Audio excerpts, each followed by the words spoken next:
The Blue Umbrella, written by Ruskin Bond. Part 1.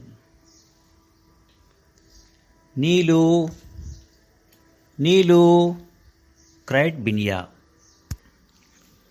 She scrambled barefoot over the rocks, ran over the short summer grass, up and over the brow of the hill, all the time calling, Neelu, Neelu.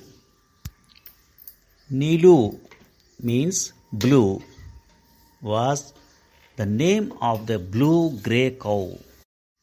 The other cow, which was white, was called Gori, meaning fair one.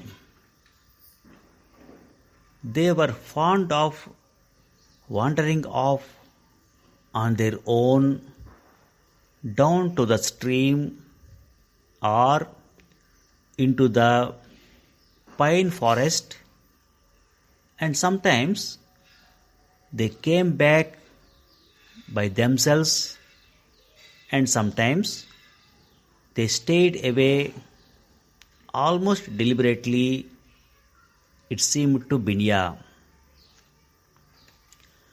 If the cows did not come home at the right time, Binya would be sent to fetch them. Sometimes her brother Biju went with her, but these days he was busy preparing for his exams and did not have time to help with the cows. Binya liked being on her own, and sometimes she allowed the cows to lead her into some distant valley, and then they would all be late coming home. The cows preferred having Binya with them because she let them wander. Biju pulled them by their tails if they went too far. Binya belonged to the mountains, to this part of the Himalayas known as Garhwal. Dark forests and lonely hilltops held no terrors for her. It was only when she was in the market town, jostled by the crowds in the bazaar, that she felt rather nervous and lost. The town, 5 miles from the village, was also a pleasure resort for tourists from all over India. Binya was probably 10. She may have been 9 or 11. She could not be sure because no one in the village kept birthdays. But her mother told her she had been born during a winter when the snow had come up to the windows, and that was just over 10 years ago, wasn't it? 2 years later, her father passed away, but his passing had made no difference to their way of life. They had 3 tiny terraced fields on the side of mountain, and they grew potatoes, onions, ginger, beans, mustard, and maize. Not enough to sell in the town, but enough to live on. Like most mountain girls, Binya was quite sturdy, fair of skin, with pink cheeks and dark eyes, and her black hair tied in a pigtail. She wore pretty glass bangles on her wrists and a necklace of glass beads. From the necklace hung a leopard's claw. It was a lucky charm, and Binya always wore it. Biju had one too, only his was attached to a string. Binya's full name was Binya Devi, and Biju's real name was Vijay, but everyone called them Binya and Biju. Binya was 2 years younger than her brother.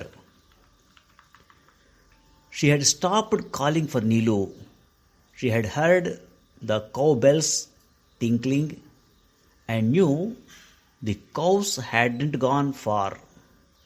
Singing to herself, she walked over fallen pine needles into the forest glade on the spur of the hill.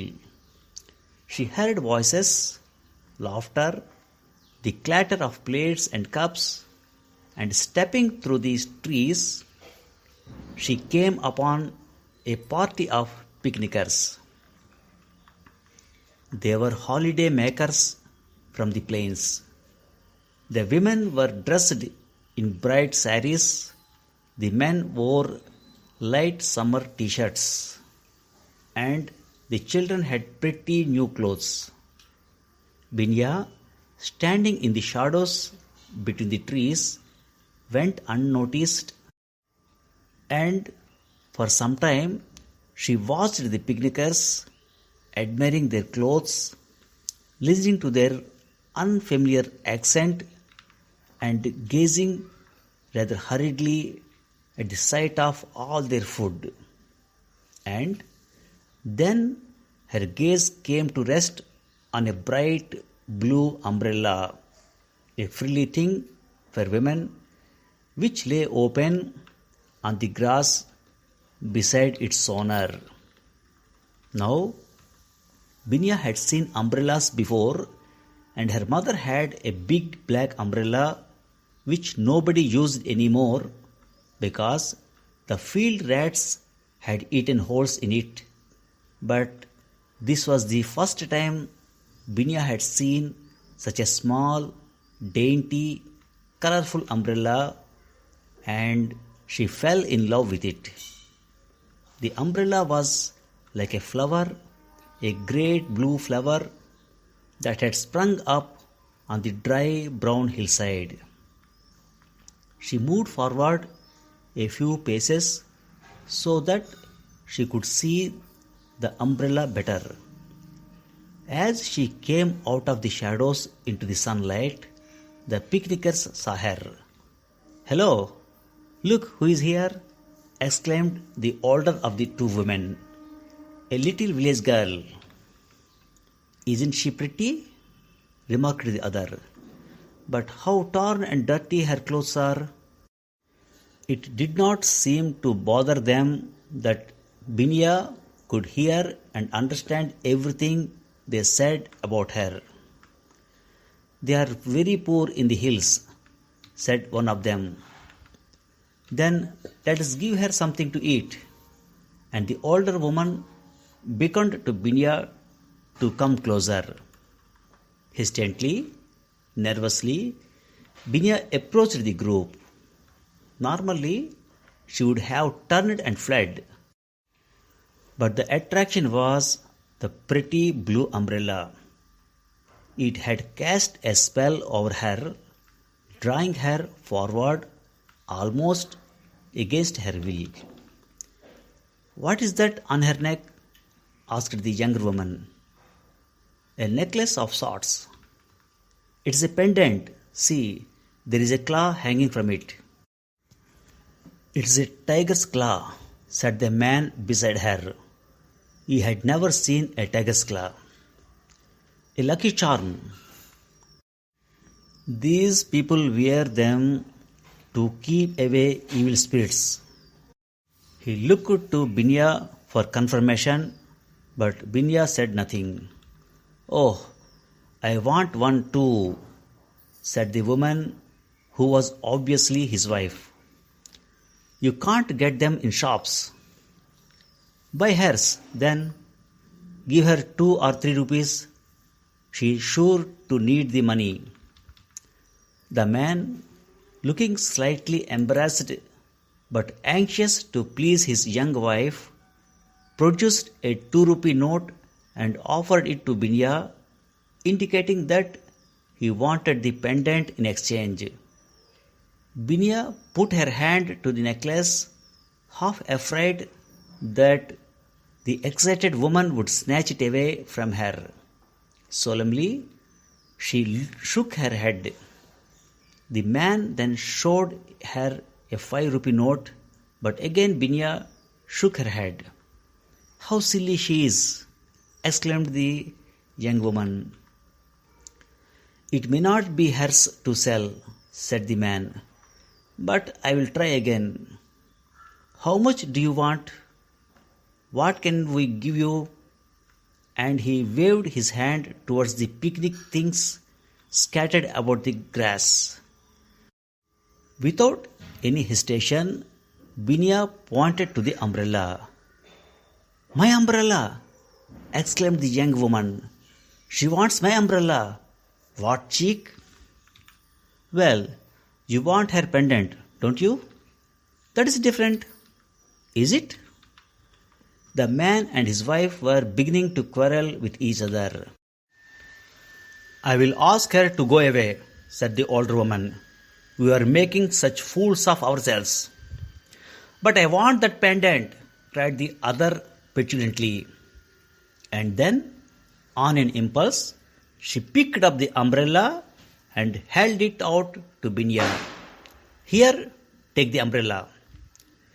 Binya removed her necklace and held it out to the young woman, who immediately placed it round her own neck.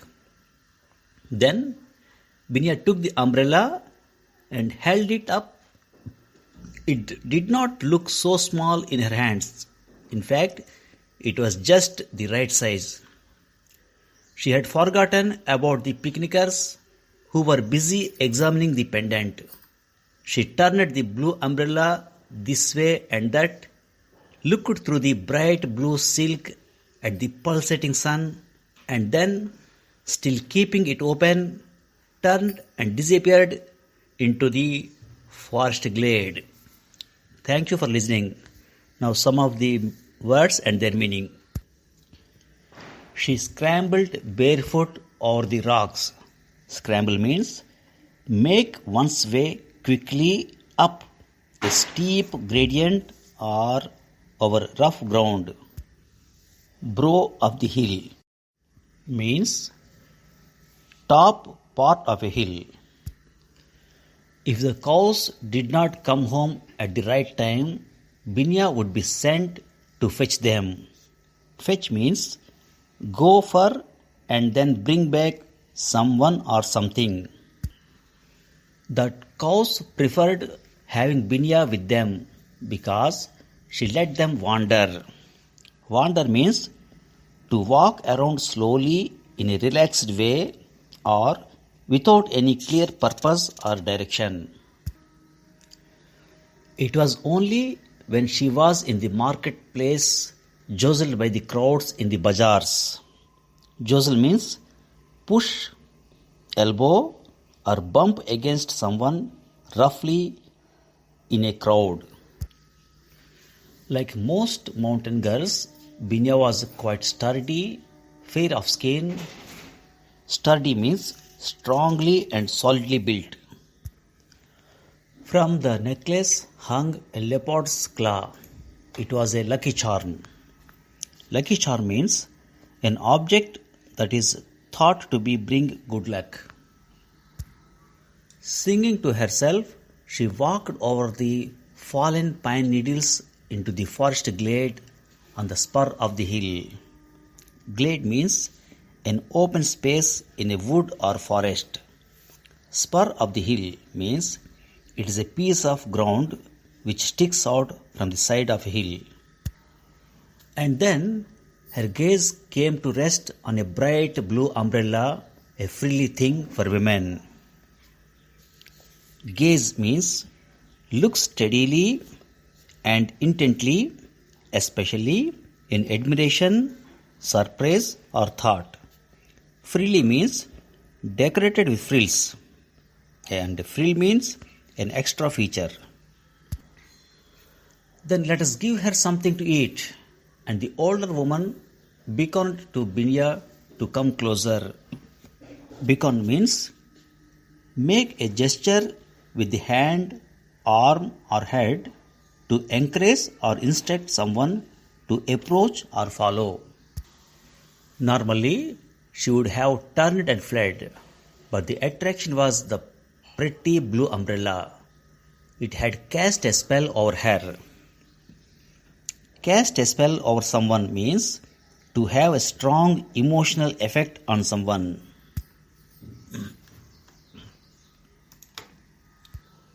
It's a pendant. See, there is a claw hanging from it. Pendant means hanging down, dangling. Oh, I want one too, said the woman who was obviously his wife.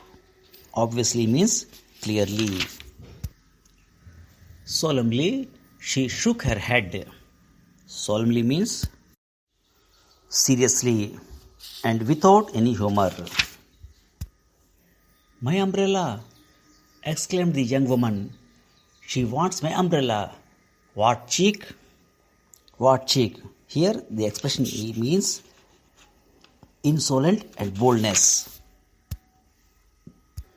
Insolent means showing a rude and arrogant lack of respect. I will ask her to go away, said the older woman.